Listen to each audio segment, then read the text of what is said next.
வணக்கம். உங்கள் Rajkumar. Hope you are fine.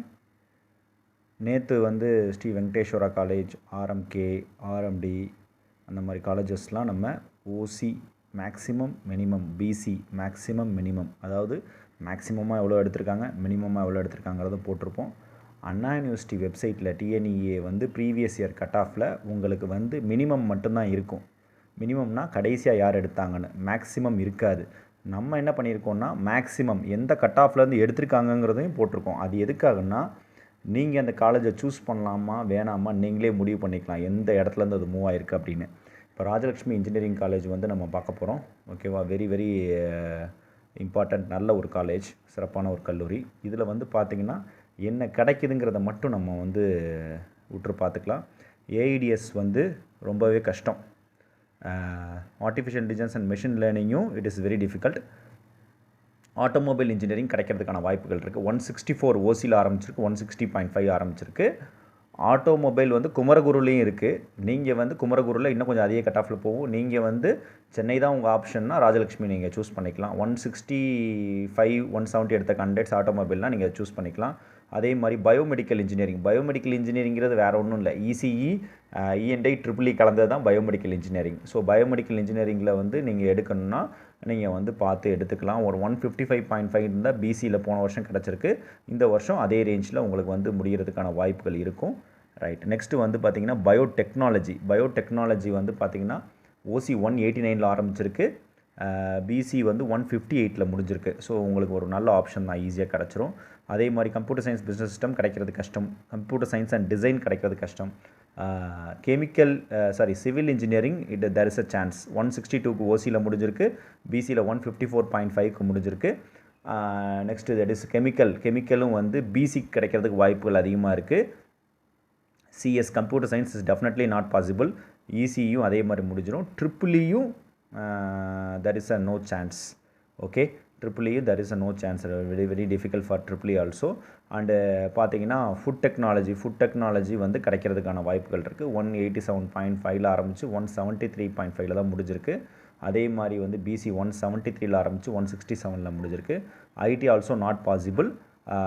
Mechanical it is possible. OC 187ல் ஆரம்பித்து 171.5ல் முடிஞ்சிருக்கு. அதே மாதிரி பிசி 171ல் ஆரம்பித்து 162ல் முடிஞ்சிருக்கு. ஸோ அது பாசிபிலிட்டி இருக்கக்கூடிய வாய்ப்புகள் இருக்குது. ஸோ மெக்கட்ரானிக்ஸ் பார்த்திங்கன்னா 182ல் ஆரம்பித்து 176ல் முடிஞ்சிருச்சு ஓசி. அதே மாதிரி பிசிக்கு வாய்ப்புகள் இருக்குது. மெக்கட்ரானிக்ஸ் 172ல் முடிஞ்சிருக்கு. அதே மாதிரி robotics and automation so robotics and automation is nothing but அதுலேயும் எலக்ட்ரானிக்ஸ் இருக்கும். உங்களுக்கு நல்ல ஒரு கோர்ஸ் தான். 186 ஓசியில் ஆரம்பித்து 178ல் முடிஞ்சது. கண்டிப்பாக ஓசி கேண்டிடேட்ஸ் கிடைக்கிறது கஷ்டம். பிசிக்கு அவைலபிலிட்டி இருக்குது. நெக்ஸ்ட் அதே மாதிரி சைபர் செக்யூரிட்டியும் கிடைக்கிறது கஷ்டம். So coming to the point, இப்போ நம்ம எஸ்சியாக இருந்தார் எஸ்டி எல்லா கோர்சஸுமே கிடைக்கும், அதை முடிச்சிடலாம். பிசிஎம்முக்கு பார்த்திங்கன்னா அவங்களுக்கும் it's a very difficult process தான். அவங்களுக்கும் ரொம்ப கம்மி சீட்ஸ் தான் இருக்குது. பயோடெக்னாலஜி கிடைக்கலாம், அதே மாதிரி மெக்கானிக்கல் இன்ஜினியரிங் கிடைக்கலாம், மெக்கட்ரானிக்ஸ் கிடைக்கலாம்.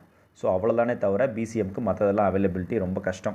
ஸோ அதே மாதிரி எம்பிசிக்கு பார்த்திங்கன்னா எம்பிசிக்கும் automobile, biomedical, biotechnology, next chemical, civil, so அந்த மாதிரி தான் ஆப்ஷன்ஸ் அவைலபிள். EEE கிடைக்கலாம். EEE இஸ் பெட்டர் தென், அதாவது சர்க்யூட் பிரான்ச்சஸில் மற்றவங்களோட ஒரு பெட்டர், ஓசிபிசியோட பெட்டர்னா EEE கிடைக்கிறதுக்கான வாய்ப்புகள் இருக்குது எம்பிசிக்கு.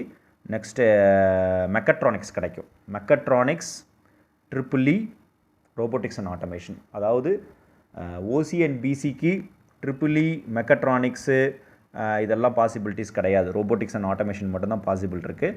ஆனால் எம்பிசி கேண்டிடேட்ஸ்க்கு ராஜலக்ஷ்மியில் பார்த்திங்கன்னா மெக்கட்ரானிக்ஸ் அது சர்க்யூட் பெஞ்சஸ் தான், EEE, ரோபோட்டிக்ஸ் அண்ட் ஆட்டோமேஷன் இது 3 உங்களுக்கு சர்க்யூட் பெஞ்சஸில் கிடைக்கிது.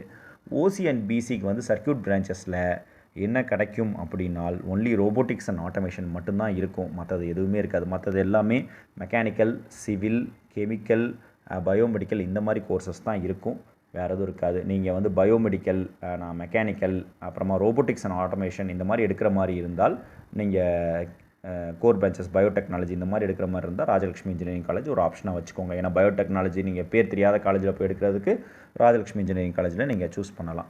எஸ்சி இருந்தது எஸ்டி அது முன்னாடியே சொல்லிட்டேன், எல்லாருக்குமே கிடச்சிரும். பிசி முஸ்லீம் they can concentrate on biotechnology கிடைக்கும் அவங்களுக்கு. அதே மாதிரி மெக்கானிக்கல் கிடைக்கும், மெக்கட்ரானிக்ஸு, ரோபோட்டிக்ஸ் அண்ட் ஆட்டோமேஷன் கிடைக்கும் அந்த கட் ஆஃப் பிரகாரம். மற்றது எல்லாமே it is very difficult point. So அதனால் வந்து அதை நம்ம விட்டுறலாம். நீங்கள் எம்பிசி கேண்டிடேட்ஸ்க்கு ஒரு வாய்ப்புகள் இருக்குது. எம்பிசி கேண்டிடேட்ஸ்க்கு இது வந்து robotics and automation, mechatronics and triple இது 3 கிடைக்கிறதுக்கான வாய்ப்பு இருக்குது. மற்ற கோர் பிரான்ச்சஸ் எல்லாமே உங்களுக்கு ஈஸியாக கிடச்சிரும். ஸோ அதனால் அதை நல்லா வச்சுக்கோங்க, பார்த்துக்கலாம். Okay, all the best. So நீங்கள் சாய்ஸ் ஃபில்லிங் இப்போயே ரெடி பண்ணி வச்சுக்கோங்க. நான் வந்து கிட்டத்தட்ட ஒரு 10 to 12 காலேஜஸ் போட்டிருக்கேன். ரவுண்ட் 2ல் வர்ற மாதிரி காலேஜஸ். ரவுண்ட் 2ல் வர்ற காலேஜஸ் எல்லாமே ரவுண்டு 1ல் ஃபில் ஆகிருக்கணும். அப்படி இருக்க காலேஜஸ் தான் நீங்கள் எடுக்கணும். ரைட்? Okay, thank you.